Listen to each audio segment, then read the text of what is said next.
I don't think my films are in the same range as Bruce's. Bruce's films were primarily...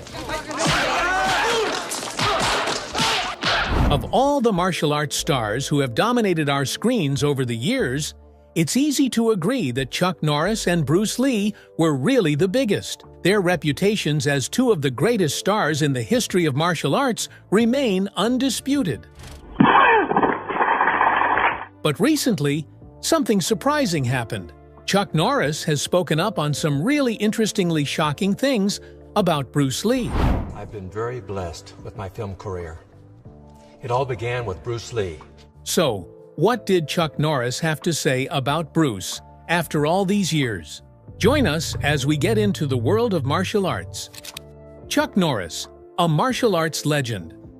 Carlos Rey, better known as Chuck Norris, is one of the most iconic martial artists and film stars of his generation. Born on March 10, 1940, Norris had a difficult childhood. He was non-athletic, shy, and academically average. His father, Ray, worked sporadically as an automobile mechanic and often went on months-long drinking binges. Embarrassed by his father's behavior and the family's financial struggles, Norris became deeply introverted, a trait that lasted throughout his childhood. In 1958, Norris joined the United States Air Force as an air policeman and was stationed at Osan Air Base in South Korea. It was there that he earned the nickname Chuck and began training in Tang Soo Do, a martial art that eventually led him to achieve black belts and later found his own martial arts system, Chun Kuk Do, Universal Way. Upon returning to the United States, he continued his service as an AP at March Air Force Base in California.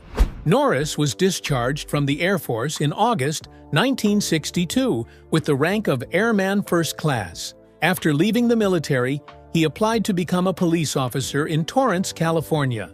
While waiting for his application to be processed, he decided to open a martial arts studio, a decision that would ultimately shape the rest of his career.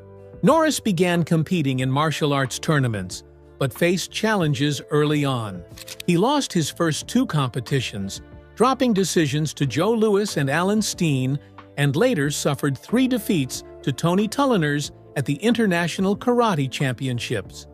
However, by 1967, Norris had significantly improved, securing victories over skilled fighters like Vic Moore.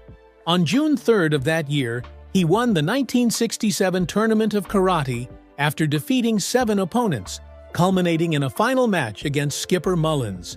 Later that month, on June 24th, he was crowned champion at S. Henry Cho's All-American Karate Championship at Madison Square Garden, where he claimed the title from Julio LaSalle and bested Joe Louis in the finals.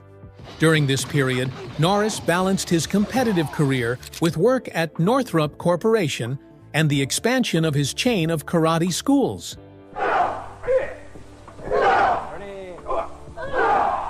His official website lists several notable celebrity clients, including Steve McQueen, Chad McQueen, Bob Barker, Priscilla Presley, Donny Osmond, and Marie Osmond. By early 1968, Norris suffered the 10th and final loss of his career in an upset decision to Louis Delgado. However, on November 24, 1968, he avenged that loss and, in doing so, secured the professional middleweight karate champion title, a title he would hold for 6 consecutive years. I taught for 15 years, I was the world champion from 68 to 74. Wow.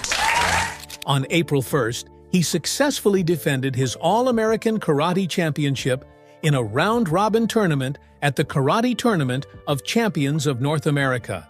Later that year, he won the All-American Karate Championship for a second time, marking his final tournament before retiring undefeated. How did Bruce Lee and Chuck Norris meet? While competing, Norris met Bruce Lee, the man who would just happen to change his life. At the time, Lee was busy gaining fame through the TV series The Green Hornet. Norris and Lee eventually developed a strong friendship as well as a training and professional relationship. After their meeting, Lee left for Hong Kong to move ahead with his movie career. However, the legend didn't forget his American friend. He called him back in 1972 with the offer to do a movie with him. He offered to have Norris play his opponent in the iconic movie The Way of the Dragon. But who exactly was Bruce Lee, the man who revolutionized martial arts and left an everlasting impact on the world? Who is Bruce Lee? Bruce Lee undeniably paved the way for modern MMA and encountered numerous martial artists throughout his acting career. He worked on several iconic films before his untimely passing, yet his legacy remains valid to this day. Born Lee Jun-fan, born on November 27, 1940 in San Francisco, California, Lee is remembered as one of the most influential martial artists and cultural icons of all time. Despite his untimely death at the age of 32 on July 20, 1973, his achievements and philosophy left an enduring legacy that continues to inspire millions worldwide.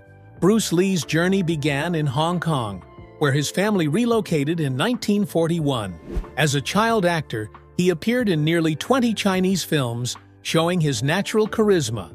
Alongside acting, he studied dance and trained in the Wing Chun style of Kung Fu, laying the foundation for his martial arts skills.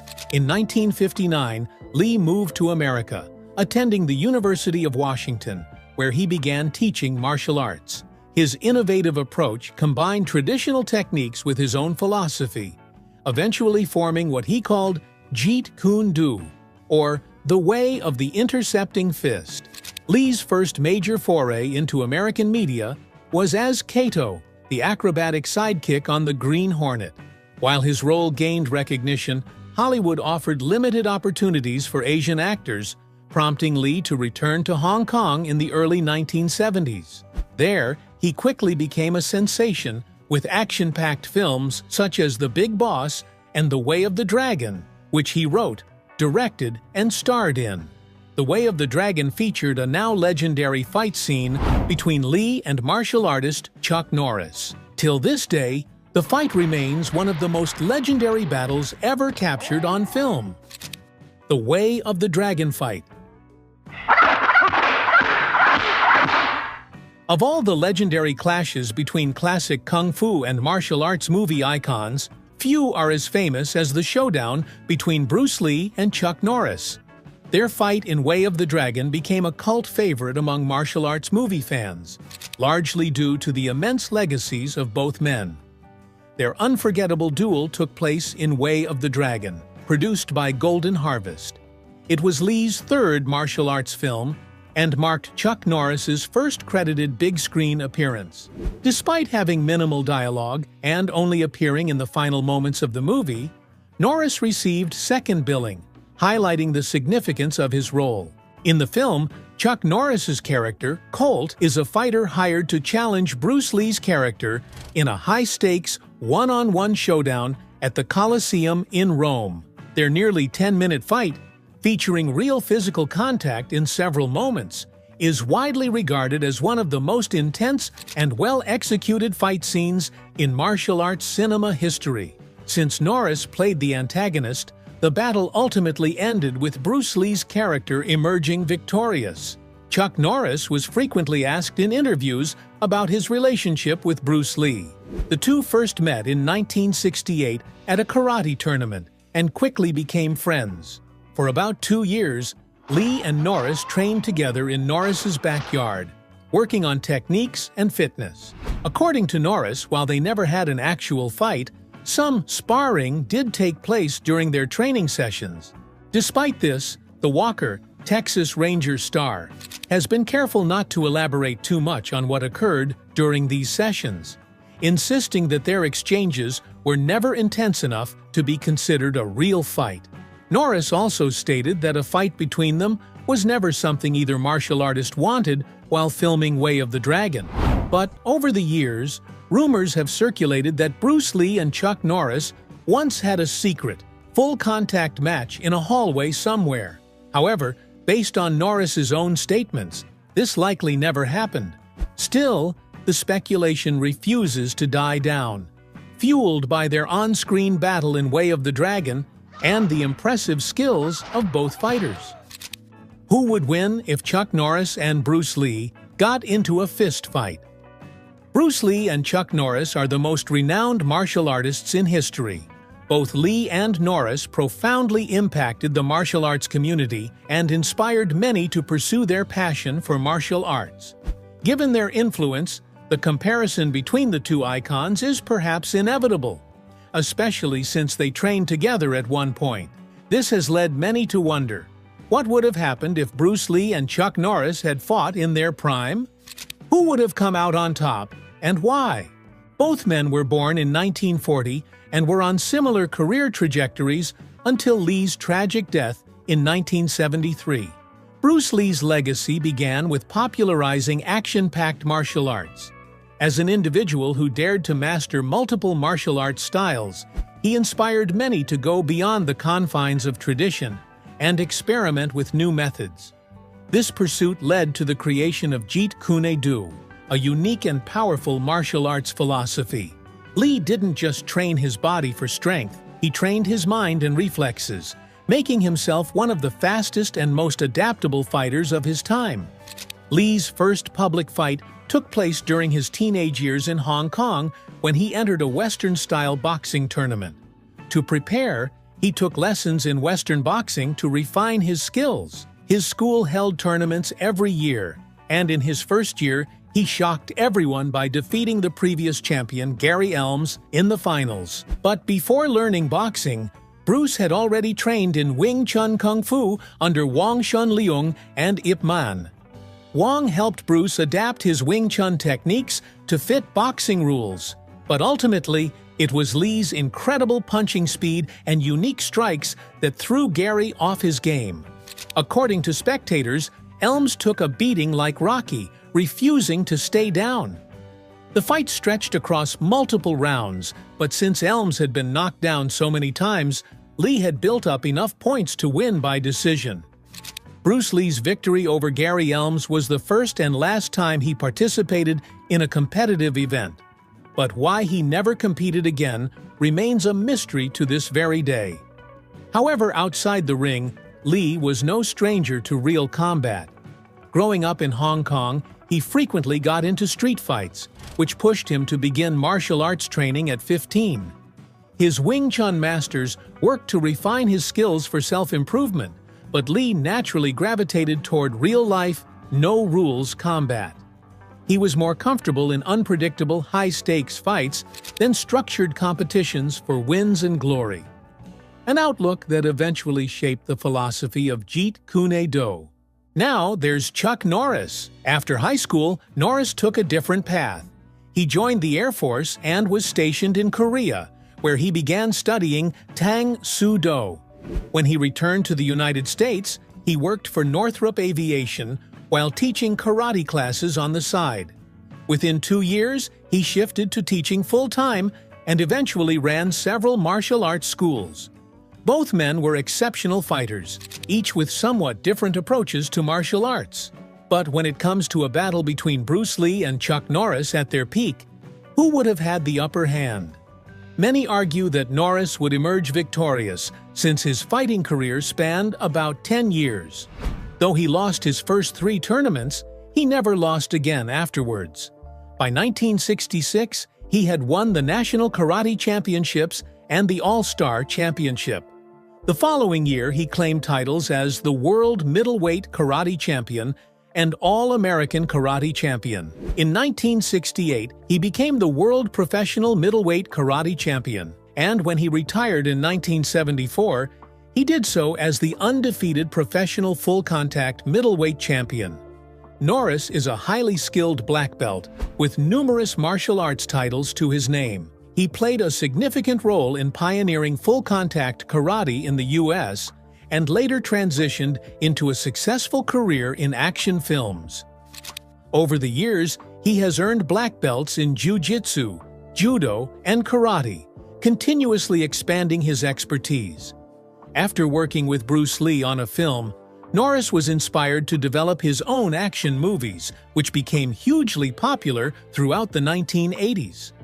While some argue Norris would come out victorious, others believe Bruce Lee would have defeated Chuck Norris in a fight because of his speed. However, speed alone does not determine victory. The fastest sprinter isn't always the best overall athlete, and in combat sports like PFL, UFC, and MMA, the strongest or fastest fighter doesn't always win. For instance, Chuck Norris fought Joe Louis, one of the greatest karate fighters of all time, 4 times and only lost once. These matches followed competition rules rather than the no-holds-barred style of UFC, but they still showed Norris's technical skill and adaptability. In contemporary culture, Bruce Lee is often viewed as a near-mythical figure with superhuman abilities. Meanwhile, Chuck Norris remains respected in martial arts circles, though his image in pop culture has become more of a meme, with exaggerated stories turning him into a figure of satire. Ironically, while Norris has a much more substantial, competitive fighting record, it was Lee who became the global symbol of a kung fu master. To this day, the debate over who would win a hypothetical Bruce Lee versus Chuck Norris match remains unresolved. Many believe that Lee's speed, something Norris himself has frequently praised, would give him the upper hand. Others argue that Norris's strength and size as a karate champion would allow him to overpower the kung fu legend. While it is clear that Bruce Lee's character won in Way of the Dragon, a real-life fight between Bruce Lee and Chuck Norris at their physical peaks would likely have been a closely contested battle. Each fighter possessed a unique skill set that could counterbalance the other. Lee's speed and adaptability versus Norris's strength and karate expertise. To this day, Norris remains elusive when asked whether they ever fought outside of training, or who would have won if they had. As a result, the debate over a hypothetical Bruce Lee versus Chuck Norris showdown continues even decades after their iconic on-screen clash. What has Chuck Norris said on Bruce Lee? Looking back at their careers, few, if any, can match their sheer determination and mastery of martial arts. Bruce Lee was a natural in front of the camera, rising to global fame as the martial arts craze exploded. Meanwhile, Norris's journey to stardom was more gradual, but his breakthrough came after his unforgettable collaboration with Lee. In the film, Lee played Tang Lung, a skilled martial artist sent to protect his family's restaurant from local criminals. Chuck Norris played Colt, a fearsome Western fighter recruited by the villains as their last hope against Lee's unstoppable force. Their showdown at the Roman Colosseum was a cinematic masterpiece, 10 minutes of raw intensity, where every strike, block, and counterattack was executed with precision. For martial arts fans, this wasn't just a fight scene, it was a legendary clash of 2 real-world masters. At the time, Norris was making his film debut,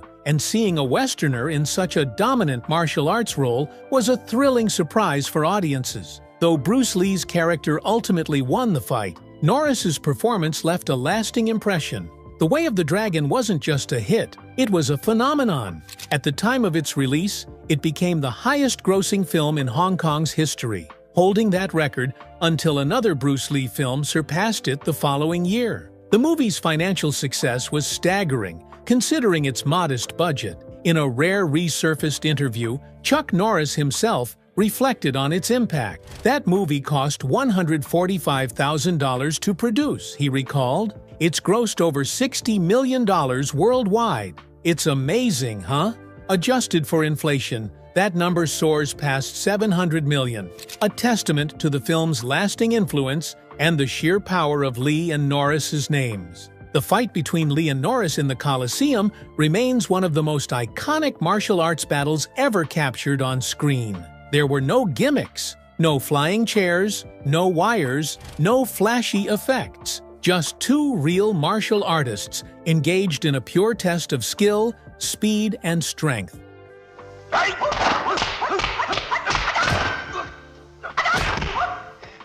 It was raw, intense, and brilliantly choreographed. When Lee's character ultimately emerged victorious, leaving Norris's Colt motionless on the ground, audiences were left in awe. The realism of their duel led many to believe that the two men had an actual rivalry off-screen. The way they fought, the precision, the sheer force behind every movement felt too real to be just another choreographed scene. Fans speculated for years, wondering if their legendary showdown was fueled by personal competition. But in reality, Lee and Norris were friends and training partners. Despite the persistent rumors of a real rivalry, Bruce Lee and Chuck Norris had a strong mutual respect, built through years of training together. They sparred on multiple occasions, with Norris often marveling at Lee's unparalleled speed and precision. Lee, on the other hand, never shied away from confidence. In one interview, he famously claimed that fighting renowned martial artists like Joe Louis, Mike Stone, and even Chuck Norris felt like fighting children. Yet, when Norris spoke about their time together, he had nothing but admiration for Lee. Reflecting on The Way of the Dragon, he said, "I enjoyed working with Bruce Lee in the film. It was a lot of fun." The fight scene is considered the classic martial arts fight scene of all time. So it's nice to be involved in a fight scene that everyone loves. That legendary Coliseum battle is still regarded as one of the finest fight sequences ever filmed. But what makes it even more remarkable is how it was shot. The team didn't have the proper permits to film at the historic site, so Lee had to take matters into his own hands, literally. Bribing officials, he managed to buy the crew just 1 hour to capture the epic duel. Every move, every strike had to be precise. There were no second chances. The result? A cinematic masterpiece that still stands as a gold standard in martial arts choreography. Even decades later, no fight scene has quite matched its intensity, authenticity, and raw power. But there's one hidden detail from that legendary fight scene that remained under wraps for years. Chuck Norris himself revealed it in an interview. "There's a scene where I throw Bruce to the ground, and he grabs the hair on my chest, and he pulls it out. I get a letter from a man who says he and his son have seen The Way of the Dragon 26 times. He asks, 'Did Bruce really pull the hair out of your chest? If he did, you're really a stud.'" That moment, though seemingly small, became one of the many raw and unfiltered details that made the Coliseum fight so iconic. Unlike the choreographed brawls of Hollywood, Bruce Lee's philosophy was to keep it real, blending cinematic spectacle with actual combat techniques. Norris has never shied away from praising Lee, calling him a formidable opponent with a chiseled physique and technique, and adding that his confidence and wit were dazzling, sometimes even debilitating to others. But what truly sets their fight apart from any other is how it was filmed, under the watchful eyes of bribed guards, in a forbidden corner of Rome's Colosseum. What was supposed to be a film for Asian markets became an international sensation thanks to that breathtaking sequence.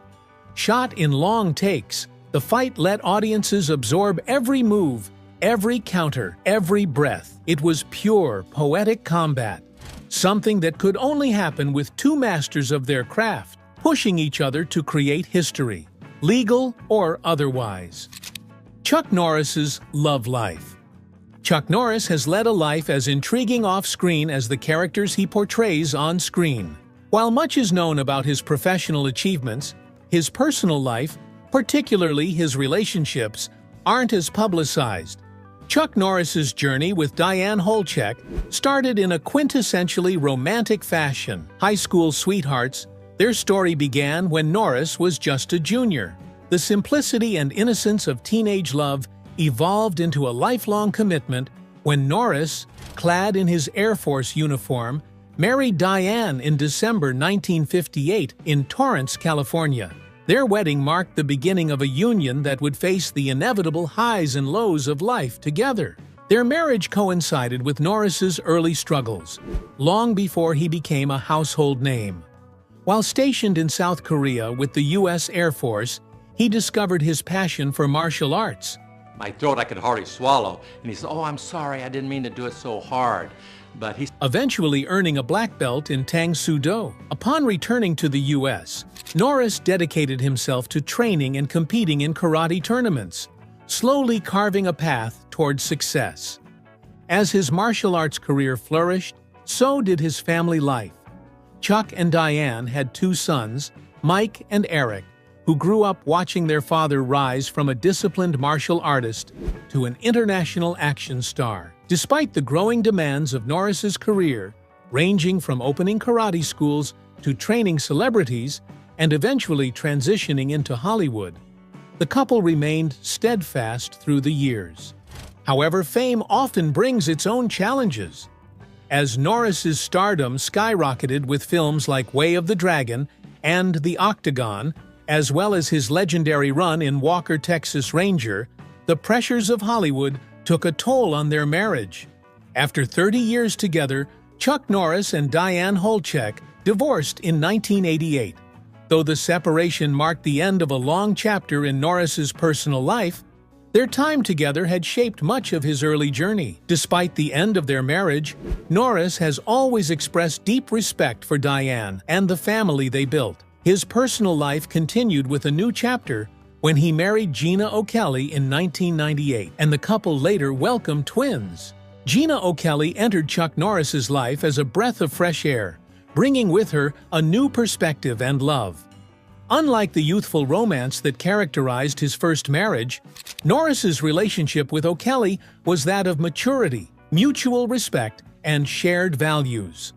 The actor and martial artist first met O'Kelly in 1997 while he was on a dinner date with someone else, but after she played a small part in his show Walker, Texas Ranger the next day, he asked her out on a date. A year later, the pair got married, and in 2001, they welcomed a set of twins, son Dakota and daughter Dana Lee. Over the years, they've been inseparable, traveling the world, attending high-profile events, and even starring in commercials together. Gina has been a major force in Norris's life, supporting his philanthropy and co-chairing his nonprofit.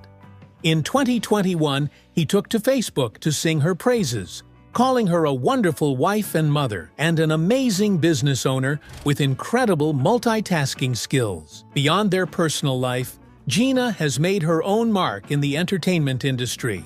She's appeared on Praise the Lord alongside Norris, had a guest role on the sitcom Yes, Dear, and, of course, was part of Walker, Texas Ranger. Today, she's not only Chuck Norris's biggest supporter, but also stepmother to his 3 children, Mike, Dina, and Eric. Gina O'Kelly isn't just the woman by Chuck Norris's side. She's built an impressive career of her own. Starting out as a model, she eventually transitioned to television, landing a role on Walker, Texas Ranger, and appearing alongside Norris. But actually, normally though, Dave, is you do miss very Okay, you're going to show us. On Praise the Lord in 2004. She even made a guest appearance in the 2003 sitcom Yes, Dear, where Norris also starred. Now, O'Kelly has stepped into the business world as the CEO of C-Force, a water bottling facility she and Norris founded in 2015. But their impact extends beyond business. They're deeply committed to giving back. Norris originally launched the Kick Drugs Out of America Foundation in 1990, and in 2003, the couple rebranded it as Kickstart Kids. This nonprofit uses karate to empower young people, instilling discipline and character. We've reached more than 100,000 kids, and the breakthroughs that we've seen mean the world to us, they told New Beauty in 2023. Their passion for community service hasn't slowed them down. Whether attending events like Wizard World Comic Con in 2017 or showing up at the NASCAR Sprint Cup Series AODA Texas 500 with famous friends like Dennis Quaid and Jim Morris, Norris and O'Kelly remain a dynamic duo, both in their careers. Chuck Norris and Gina O'Kelly's relationship isn't just about business and philanthropy. They genuinely love spending time together. Whether traveling, working out, or just enjoying a quiet moment on their ranch, they make the most of every day. In May 2022, Norris shared a glimpse of their adventures, posting an Instagram photo of the couple in Santa Cruz, California, captioned, "What a wonderful day it was in Santa Cruz with my beautiful wife." It's clear he's smitten. His social media is filled with heartfelt tributes to O'Kelly, For her birthday in August 2022, he posted, "Happy birthday to the most amazing woman that God could have ever blessed me with. Gina, I love you more than words can even describe." And when they celebrated their 23rd wedding anniversary in November 2021, he shared a photo of them embracing, writing, "My love, my life, my best friend, my world. Happy 23rd anniversary to my beautiful wife that God blessed me with when we met 25 years ago. I love you with all my heart." Beyond the romance, they share a commitment to health and wellness. Speaking to New Beauty, the couple explained how they incorporate healthy habits into their daily routine. "We try to weave them throughout our day. Things like taking a walk on our ranch, meditation and prayer, and working out together. Healthy aging is one of our shared priorities, so we've developed daily rhythms for nourishing our bodies well and staying active." Of course, even the fittest couples have their guilty pleasures. While they stick to mindful eating, typically avoiding food after 6 p.m. to wake up energized, they sometimes break the rule for a late-night dessert. And coffee? That's a non-negotiable staple at the Norris Ranch. Fitness has always been a big part of Norris's life, and he's been a longtime fan of Total Gym, appearing in commercials and infomercials for the brand. O'Kelly even joined him in one, proving once again that they're the ultimate power couple, whether in fitness, business, or love. Which of Chuck Norris's movies is your favorite? Also, if Chuck Norris and Bruce Lee got into a fistfight, who do you think would emerge victorious? Share your thoughts in the comments below. Don't forget to like and subscribe to our channel. Also, click on the next video on your screen. You won't want to miss it.